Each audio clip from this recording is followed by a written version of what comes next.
ปูquay á nó ọt xemปูquay á món tôm nhâm mua chưa có mà tô ừ tôm nhâm cho mua chứ ba rồi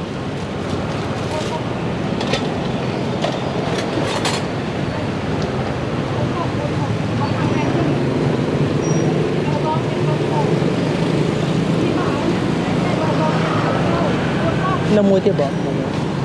xâm chan bua nó không nè quay số bua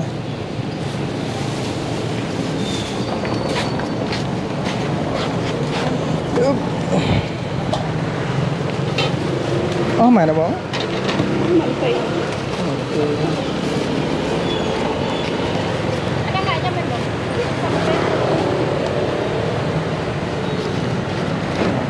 còn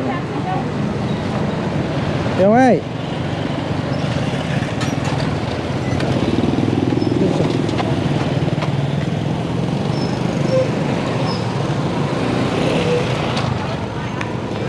can được đỡ chừng cái đầu đỡ chừng lắm lên